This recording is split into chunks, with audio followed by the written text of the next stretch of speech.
नमस्कार, आप देख रहे हैं आई इंडिया। मैं भूपेंद्र दीक्षित। आई इंडिया की टीम पहुंची है राष्ट्रीय लोक अदालत के नोडल अफसर अपर जिला एवं सत्र न्यायाधीश पॉस्को कोर्ट भगीरथ वर्मा जी के पास। हम सर से जानेंगे राष्ट्रीय विधिक सेवा प्राधिकरण, राज्य विधिक सेवा प्राधिकरण और जिला विधिक सेवा प्राधिकरण के बारे में। अभी आई इंडिया पर कल आपने एक खबर देखी, जिला विधिक सेवा प्राधिकरण के बैनर तले सर के मार्गदर्शन में जिला विधिक सेवा प्राधिकरण के सचिव और अध्यक्ष जिला जज महोदय के संरक्षण में जिला कारागार में निरुद्ध महिला बंदियों को और कुष्ठ आश्रम खैराबाद की महिलाओं को और बच्चों को जिला विधिक सेवा प्राधिकरण के द्वारा वस्त्र और बच्चों को उनके खाने पीने की सामग्री वितरित की गई। ये जिला विधिक सेवा प्राधिकरण की तरफ से एक अनूठी पहल है जो इसके पूर्व कभी नहीं हुई। हम सर से जानेंगे, हमारे दर्शकों को राष्ट्रीय विधिक सेवा प्राधिकरण, राज्य विधिक सेवा प्राधिकरण के विषय में कुछ बताएंगे सर, और इस एक्टिविटी का जो नए सिरे से आरंभ किया है सर ने, उसका क्या प्रभाव होगा और उद्देश्य क्या है सर। धन्यवाद दीक्षित जी। देखिए, जो विधिक सेवा प्राधिकरण अधिनियम है, यह भारतीय संसद द्वारा 1987 में पास किया गया।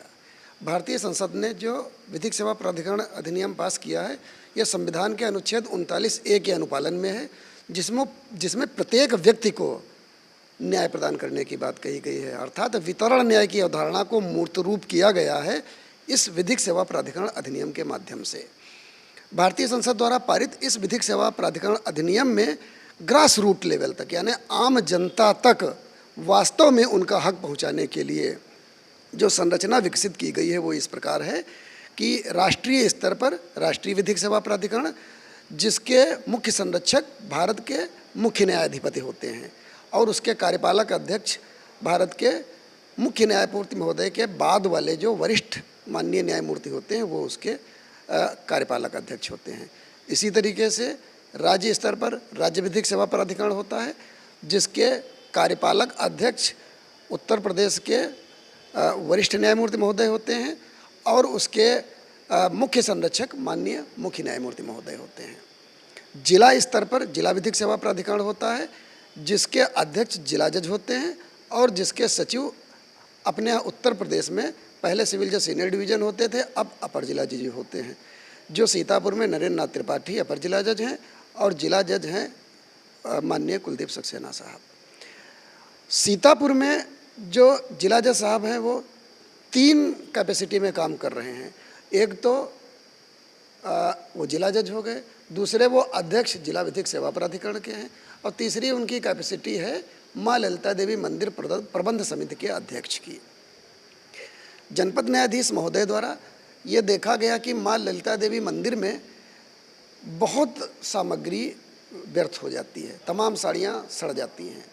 तो सर ने ये प्रेरणा दी कि ये जो माँ ललिता देवी मंदिर में चढ़ावे में प्राप्त साड़ियाँ हैं और जो चढ़ावे से सामग्री प्राप्त होती है, इनको पात्र व्यक्तियों तक पहुँचाया जाए। न्याय की, वितरण न्याय की वास्तविक अवधारणा यही है कि जो जिसका हक है वो उसको प्राप्त हो, जो जिसका प्राप्तव्य है वह उसे प्राप्त हो, यही वितरण न्याय की अवधारणा है। तो माननीय जनपद न्यायाधीश महोदय की प्रेरणा से, उनकी पहल पर यह कार्यक्रम किया गया और जनपद न्यायालय में जो बंदी आते हैं, जनपद न्यायालय के आदेश से बंदी निरुद्ध होते हैं, इसलिए जनपद न्याय जो जेल है, जो जिला कारागार है, उसमें निरुद्ध बंदियों की संख्या के विषय में जेल अधीक्षक से पूछा गया। फिर जिला विधिक सेवा प्राधिकरण ने सीतापुर में संचालित कुष्ठ आश्रम के बारे में ज्ञात किया, वहाँ के लाभार्थियों के बारे में पता किया गया। फिर 3 तारीख को मंदिर प्रबंध समिति की ओर से जिला विधिक सेवा प्राधिकरण के तत्वाधान में ये साड़ियों के वितरण का कार्यक्रम किया गया। सर, इस प्रोग्राम में हमने देखा, जैसा कि इंडिया ने न्यूज़ भी चलाई है कि इसमें एक प्रोफेसर OP सिंह जी जो लखनऊ विश्वविद्यालय के प्रोफेसर हैं और एक principal scientist madam doctor Poonam Singh ji रहीं और विशेष तौर पर IIT के स्टूडेंट्स शामिल हुए। इसका क्या उद्देश्य है? जो राष्ट्रीय विधिक सेवा प्राधिकरण है, जो राज्य विधिक सेवा प्राधिकरण है, उनका हमेशा इस बात पर बल होता है कि जो जिला विधिक सेवा प्राधिकरण है ये अपने कार्यक्रम में आम जनता और जनता के जो मातबर लोग हैं उनकी भागीदारी सुनिश्चित करे। जिला कारागार सीतापुर में NBRI के तत्वाधान में महिला और पुरुष बंदियों को होली से पहले, शायद आपको याद होगा, गुलाल बनाने की ट्रेनिंग दी गई थी। तो जो ये कार्यक्रम किया गया, तो जो ये डॉक्टर OP सिंह लखनऊ विश्वविद्यालय में रसायन शास्त्र के प्रोफेसर हैं, डॉक्टर पूनम सिंह NBRI में सीनियर प्रिंसिपल साइंटिस्ट हैं, इन लोगों के द्वारा ये पहल की गई कि जो जेल में महिला बंदी हैं और जो बच्चे हैं ये उनकी स्थितियां समझना चाहते हैं, जिससे कि उनको मदद किया जा सके। और इन लोगों ने उन बच्चों को कुछ पुस्तकें, कुछ स्कूल बैग और कुछ दूसरी सामग्रियां वितरित भी की। जहाँ तक सवाल IIT के बच्चों का है, तो ये नालसा का, सालसा का सदैव ये इस बात पर फोकस रहा है कि जो स्टूडेंट्स हैं, स्पेशली लॉ स्टूडेंट्स हैं, उनको इन सब चीज़ों में पार्टिसिपेट किया जाए। उनका जब एक्टिव पार्टिसिपेशन होगा तो जो आने वाली पीढ़ी है वो समस्याओं के विषय में समझेगी। जब वो लोगों की समस्याओं के विषय में समझेगी तभी वह उन समस्याओं का समाधान करेगी। IIT मंडी के 2 छात्र यहाँ आए थे, एक लड़की थी अनिका सिंह और एक बालक था स्वास्तिक वर्मा। इन दोनों बच्चों के द्वारा महिला बंदियों, बच्चों और ख़ास करके कुष्ठ आश्रम में जो महिलाएं और बच्चे थे उनके साथ समय व्यतीत किया गया, उनको वस्त्र वितरित किए गए और उनको खाने पीने की सामग्री भी दी गई। जेल में इन बच्चों ने काफ़ी समय व्यतीत किया और उन लोगों ने अच्छा अनुभव किया और उनका ये कहना है कि सीतापुर जेल में अच्छा काम हो रहा है, वो लोग अच्छा महसूस किए। सर, भविष्य में जो इस तरीके की एक्टिविटी है, जो कल महिला बंदियों को वस्त्र वितरित किए गए, कुछ आश्रम में महिलाओं को वस्त्र वितरित किए गए, क्या इन फ्यूचर भी DLSA की कोई ऐसी योजना है, और अगर है तो किस टाइप के लोगों को अगली शिफ्ट में वस्त्र वितरित किए जाने की? निश्चित रूप से है ये, और हम आपसे भी ये निवेदन करते हैं कि आप जहाँ कहीं भी नीडी लोग हों, जहाँ कहीं भी आवश्यकतामंद लोग हों, उनको चिन्हित करने में जिला विधिक सेवा प्राधिकरण सीतापुर की सहायता करिए, जिससे कि हम लोग उनको वस्त्र या और जो आवश्यक वस्तुएं हैं उनको प्रदान कर सकें। जैसे जिला विधिक सेवा प्राधिकरण का अगला कार्यक्रम है जो सीतापुर में भट्ठों पर महिलाएं काम करती हैं, ईंटें पाथने का। ऐसी मजदूर महिलाओं को चिन्हित किया जाए, जिनको ज़रूरत है उनको वस्त्र या और जो भी उनको आवश्यकता की वस्तुएँ हैं वो उनको मंदिर के तत्वाधान में जिला विधिक सेवा प्राधिकरण के सहयोग से प्रदान की जाए। एक चीज़ सर और जानकारी करना आपसे अपने दर्शकों को देना आपके द्वारा चाहेंगे। नैमिष में DLSA के द्वारा एक लीगल एड सेल स्थापित है। अभी एक जानकारी ये भी मिल रही है कि वहाँ पे रामायण भवन के साथ साथ में कुछ और काम वो आपके मार्गदर्शन में कराए जाने सुनिश्चित हैं। उनसे आम भक्तों को क्या लाभ होगा और ऐसे क्या काम वहाँ पे सकारात्मक और होने जा रहे हैं, हम चाहेंगे ज़रूर हमारे दर्शकों के साथ शेयर करें। हमने जैसा कि भी आपको बताया था कि हमारे माननीय जनपद न्यायाधीश श्री कुलदीप सक्सेना साहब हैं, जो कि जिला विधि सेवा प्राधिकरण सीतापुर के अध्यक्ष होने के साथ साथ माँ ललिता देवी मंदिर प्रबंध समिति के भी अध्यक्ष हैं।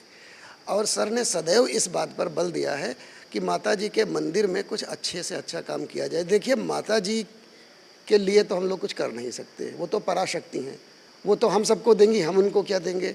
लेकिन जो स्थान है, उस स्थान की पवित्रता, उस स्थान की गरिमा बढ़ाने और उसके प्रति लोगों में विश्वास जगाने के लिए अधिकतम प्रयास किया जाए।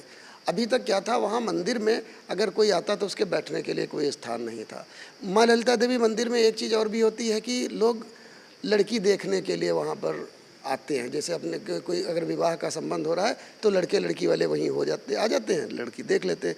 इसके साथ साथ और लोग वहाँ पर तमाम तरीके के संस्कार, मुंडन संस्कार वगैरह करते हैं, इसके लिए कोई स्थान नहीं था। या लोग भक्त लोग वहाँ रामायण पाठ कराना चाहते तो इसके लिए भी कोई स्थान नहीं था। तो जनपद न्यायाधीश महोदय की प्रेरणा से वहाँ पर एक रामायण भवन का निर्माण किया गया है। चूँकि आवश्यकता अधिक है तो इसीलिए एक तो रामायण भवन हो गया, एक और हम लोगों ने स्थान चिन्हित किया है वहाँ पर माँ ललिता देवी भवन बनाने का।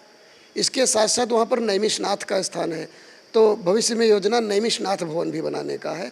हमारी योजना ये है कि माँ ललिता देवी मंदिर में भक्तों के लिए अधिक से अधिक मंदिर की ओर से, मंदिर प्रबंध समिति की ओर से जो किया जा सकता है वो किया जाए, जिससे कि वहाँ आने वाले श्रद्धालु कुछ अच्छा महसूस करें। एक चीज़ सर और जानना चाहते हैं हमारे दर्शक, कल जब कुछ आश्रम में वस्त्र वितरित किए जा रहे थे तो वहाँ पे कुछ लोगों की वहाँ रहने वालों की मांग डीएलएसए सचिव महोदय से ये भी रखी गई कि वहाँ कुछ आवास हैं और जो पुराने आवास बने हैं उनकी छतें डैमेज हैं।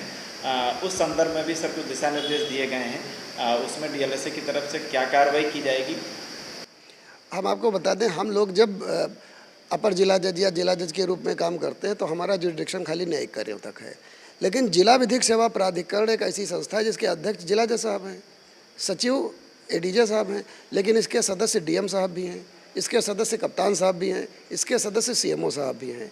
तो बतौर जिला विधिक सेवा प्राधिकरण के अध्यक्ष होने के जिला जज साहब डीएम साहब से अनुरोध कर सकते हैं, सेक्रेटरी साहब डीएम साहब से अनुरोध कर सकते हैं, सचिव साहब ने हमारे जो नरेंद्र त्रिपाठी जी हैं उन्होंने जिला विधिक सेवा प्राधिकरण की तरफ से डीएम साहब से अनुरोध किया है कि यहाँ जो रहने वाले लोग हैं जिनके आवास की समस्या है उस समस्या का समाधान निकाला जाए, और हमें उम्मीद यह है कि डीएम साहब जल्दी ही इसमें कुछ ना कुछ करेंगे।